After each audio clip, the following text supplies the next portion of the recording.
কিশোর শিক্ষা ইউটিউব চ্যানেলে সকলকে স্বাগত জানাই। আমাদের আলোচনা চলছে ভূমিরূপ, ক্লাস 7। তোমাদের ভূগোল বইয়ের 4 নম্বর চ্যাপ্টার এটা আছে। উচ্চতা, গঠন এবং বৈশিষ্ট্যের ভিত্তিতে পৃথিবীতে 3 রকম ভূমিরূপ দেখা যায়: পর্বত, মালভূমি, সমভূমি। ভূপৃষ্ঠের সবথেকে উঁচু অংশ হচ্ছে পর্বত, যেটা নিয়ে আগের ভিডিওয় পার্ট 1-এ আমাদের আলোচনা হয়ে গেছে। যারা এটা দেখোনি, আমি পার্ট 2-এ লিঙ্ক দিয়ে দেবো, তোমরা দেখে নিও। আজকের আলোচনার বিষয় মালভূমি আর সমভূমি। মালভূমি কাকে বলে, বৈশিষ্ট্য কী, করকম মালভূমি, উদাহরণসহ আজকে আলোচনা হবে। সমভূমির ক্ষেত্রেও তাই। তো মালভূমি কাকে বলে? আমরা পর্বতের ক্ষেত্রে যে দেখেছি 900 মিটারের বেশি উঁচু, আর মালভূমিতে কি 300 মিটারের বেশি উঁচু, বিস্তীর্ণ ভূভাগ, উপরিভাগ সমতল, কিছুটা কোথাও উঁচু নিচু, কোথাও ঢেউ খেলানো, কিন্তু খাড়া ঢালযুক্ত। এই যে ভূভাগ, এই যে ভূমিরূপ, এটাকে বলছে মালভূমি। বইয়ের ভাষায় বললে কি হবে?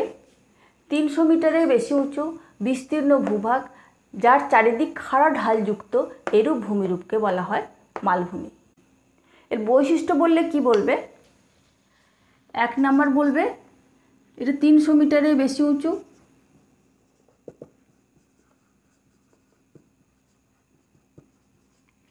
2 নাম্বার বলবে বিস্তীর্ণ ভূভাগ, মানে অনেকটা এলাকা জুড়ে আছে, বিস্তীর্ণ ভূভাগ।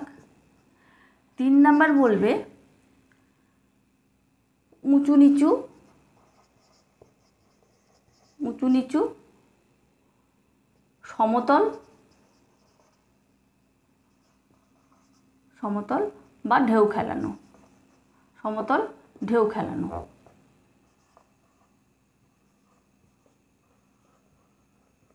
ভূভাগটা হলো। আর 4 নম্বর হচ্ছে খাড়া ঢালযুক্ত।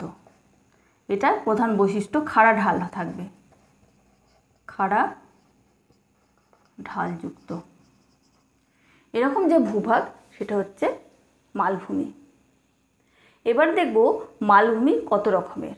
মালভূমি 4 রকমের। 1 নম্বর হচ্ছে পর্বত বেষ্টিত মালভূমি।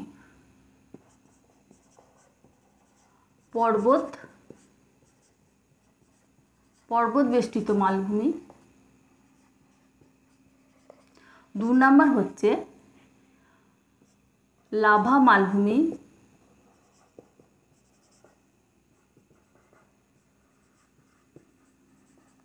3 নম্বর হচ্ছে মহাদেশীয় মালভূমি।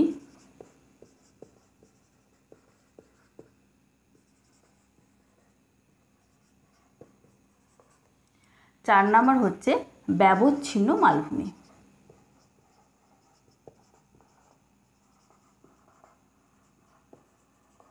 তাহলে মালভূমি কী কী দেখলাম? 4 রকমের মালভূমি: পর্বত বেষ্টিত মালভূমি, লাভা মালভূমি, মহাদেশীয় মালভূমি আর ব্যবচ্ছিন্ন মালভূমি। এবার একটা একটা করে আমরা বর্ণনা দেব এবং উদাহরণ দেব। এবার আসবো পর্বত বেষ্টিত মালভূমির কথায়। পর্বত বেষ্টিত, এই কথাটা দ্বারাই বুঝতে পারছি পর্বত দ্বারা আবদ্ধ, পর্বত দ্বারা ঘিরে থাকে যে মালভূমিকে, সেটাকে বলছে পর্বত বেষ্টিত মালভূমি।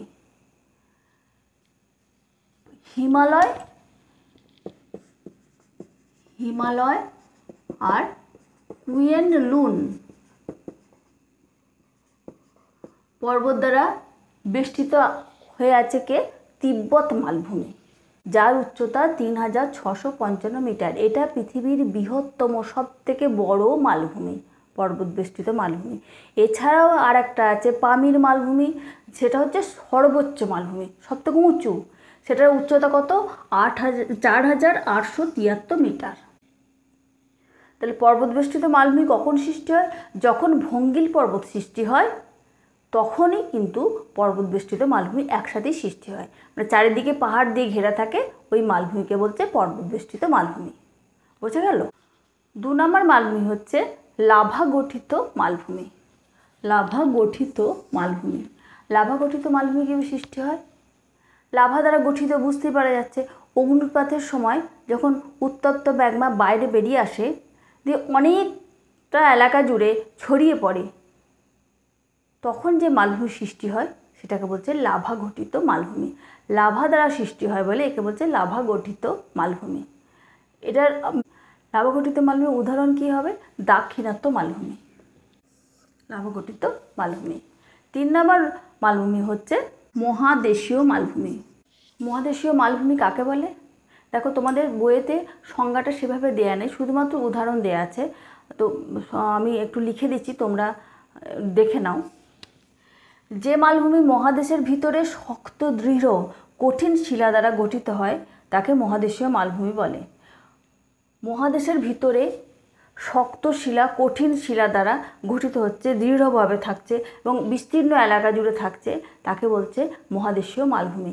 যেমন দক্ষিণ আফ্রিকা দেখা যায়, গ্রিনল্যান্ডে দেখা যায়, পশ্চিম অস্ট্রেলিয়া দেখা যায়। এগুলোকে সিল্ডও বলা হয়, প্রাচীন শিলা দ্বারা গঠিত, সিল্ড। মহাদেশীয় মালভূমিকে সিল্ড বলা হয়। তাহলে যে মালভূমি মহাদেশের ভিতরে শক্ত, দৃঢ়, কঠিন শিলা দ্বারা গঠিত হয় তাকে মহাদেশীয় মালভূমি বলে। 4 নম্বর মালভূমি হচ্ছে ব্যবচ্ছিন্ন মালভূমি। নদী উপত্যকা দ্বারা বিচ্ছিন্ন মালভূমি হচ্ছে ব্যবচ্ছিন্ন মালভূমি। নদী উপত্যকা, ধরো এখানে একটা ভূমিরূপ আছে, ধরো এখানটা শক্ত, এটা ধরো শিলা দ্বারা গঠিত, এখানে ধরো এই দুটো জায়গা কোমল শিলা, মানে নরম মাটি আর কি, কোমল শিলা। আর এটা কঠিন শিলা, এটাও কঠিন শিলা, এটাও কঠিন শিলা। তাহলে কঠিন শিলা মালভূমি মানে তো কঠিন শিলা, তার মাঝে হয়তো কোমল শিলা থেকে গেছে। সেদিক দিয়ে যদি নদী এদিক দিয়ে বয়ে আসে তখন কি হবে? নদীতে এদিকটা ক্ষয় করে দেবে, কোমল শিলা ক্ষয় করে দেবে, তখন কি হবে? এই অংশটা বিচ্ছিন্ন হয়ে যাবে, এই অংশ থেকে, এই অংশটা কঠিন শিলা থেকে বিচ্ছিন্ন হয়ে পড়বে এই অংশটা। এখানেও তাই নদী যায়, তখন এই অংশটা বিচ্ছিন্ন হয়ে পড়বে, তখন কি হবে বলো তো? এরকম ভাঙা মতো মনে হবে, ছিন্ন হয়ে গেছে, ভূমিটা ছিন্ন হয়ে গেছে, এরকম 3টে টুকরো হয়ে যাবে। এরকম মাঝে মাঝে শুধু এদিকে বেঁকে যাবে, নদী বেঁকে এদিকে যদি বেঁকে আসছে, এদিকে বেঁকে যাচ্ছে, তখন বিভিন্ন টুকরো টুকরো হয়ে যাবে, ছিন্ন ছিন্ন টুকরো হয়ে যাবে, নদী দ্বারা বিচ্ছিন্ন হয়ে যাবে, তখন সেই ভূমিরূপকে বলছে ব্যবচ্ছিন্ন মালভূমি। ছোটনাগপুরের মালভূমি হচ্ছে ব্যবচ্ছিন্ন মালভূমির উদাহরণ। আর একটা আছে টেবিল ল্যান্ড। মালভূমিকে টেবিল ল্যান্ডও বলা হয়। কেন বলা হয়? টেবিলের মতো, টেবিল যেমন সমান সমতল থাকে আর চারদিকে 4টে পায়া থাকছে, সেরকম মালভূমিটাও ওপরটা কিছুটা সমান, কোথাও উঁচু নিচু, টেবিলের মতো একদম সমান নয়, কোথাও উঁচু নিচু, কোথাও ঢেউ খেলানো, আবার কোথাও সমতল, কিন্তু খাড়া ঢালযুক্ত এবং বিস্তীর্ণ এলাকা জুড়ে কিছুটা টেবিলের মতো দেখতে লাগে, জন্য মালভূমিকে টেবিল ল্যান্ডও বলা হয়। এটা কিন্তু তোমাদের টেবিল ল্যান্ডটা কিন্তু 1 কিংবা 2 মার্কসের জন্য আসতে পারে পরীক্ষায়, টেবিল ল্যান্ডটা তোমরা করে রাখবে। উচ্চতা, গঠন ও বৈশিষ্ট্যের ভিত্তিতে 3 রকম ভূমিরূপের মধ্যে সবথেকে নিচু ভূমিরূপ হচ্ছে সমভূমি, সমান ভূমি। সমভূমি হচ্ছে সমান ভূমি। তাহলে 300 মিটারের কম উঁচু, মানে 300 মিটার থেকে নিচু, উপরিভাগ সমতল বা ঢেউ খেলানো, উপরি অংশ কোথাও সমতল, কোথাও সামান্য ঢেউ খেলানো বা সামান্য একটু নিচু, বিস্তীর্ণ যে ভূমিরূপ তাকে বলছে সমভূমি। সমভূমি কয় প্রকারের? 3 রকমের। পলিগঠিত সমভূমি, 1 নম্বর হচ্ছে পলিগঠিত সমভূমি। সমভূমি আরও আছে, তোমাদের 3 রকম দেওয়া আছে। পলিগঠিত সমভূমি, 2 নম্বর হচ্ছে লাভা সমভূমি,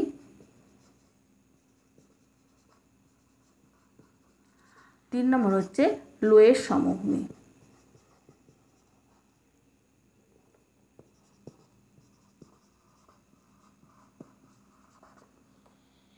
পলিগঠিত সমভূমি কাকে বলে? তোমাদের বইয়ে আছে নদী, হ্রদ, সমুদ্রে পলি সঞ্চিত হয়ে যে সমভূমি সৃষ্টি হয় তাকে বলছে পলিগঠিত সমভূমি। আমি একটু অন্যভাবে লিখে দিলাম, দেখো।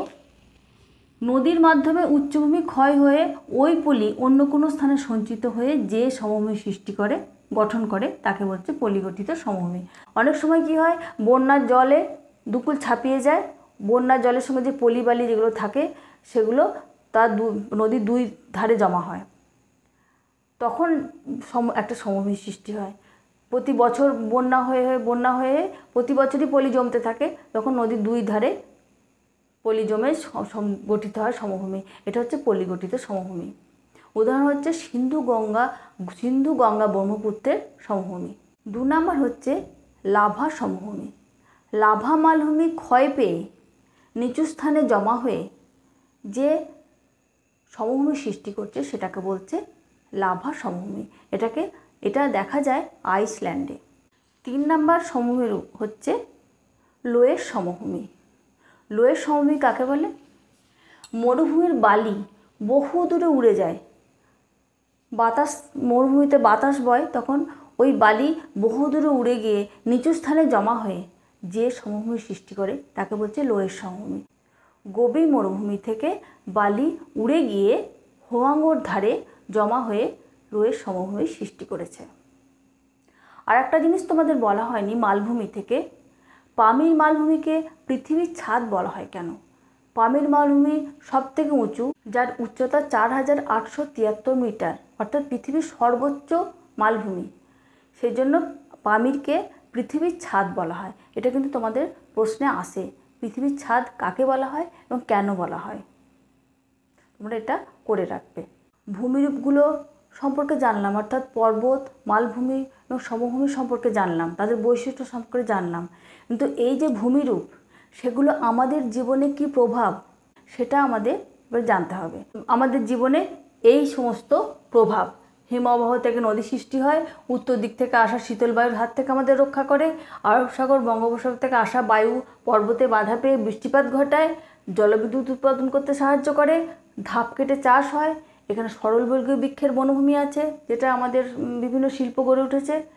তাছাড়াও খনিজ পদার্থ লাগছে, আর পর্যটন শিল্পে কাজে লাগছে আমাদের জীবনে। মানে পর্বতের এতগুলো প্রভাব আমাদের ওপর পড়েছে। পর্বতের প্রভাব দেখলাম আমাদের জীবনে মালভূমির কী প্রভাব পড়েছে। মালভূমি অঞ্চলে খনিজ সম্পদে পরিপূর্ণ, সেই জন্য খনিজ শিল্পগুলো গড়ে উঠেছে। লোহা, ম্যাঙ্গানিজ, অ্যালুমিনিয়াম, দস্তা, সীসা, নানা রকম যে খনিজ সম্পদ সেগুলো এখানে প্রচুর পরিমাণে পাওয়া যায়, সেই জন্য খনিজ শিল্পগুলো গড়ে উঠেছে। আর মালভূমি অঞ্চল হচ্ছে শুষ্ক, বৃষ্টিহীন, সেই জন্য এখানে তৃণভূমি গড়ে উঠেছে, কিছু পশুচারণ ক্ষেত্র দেখা যায়, আর চাষযোগ্য জমি কম থাকায় এখানে চাষবাস কম হয়। এগুলোই আমাদের জীবনে মালভূমির প্রভাব। আমাদের জীবনে সমভূমির প্রভাব কী?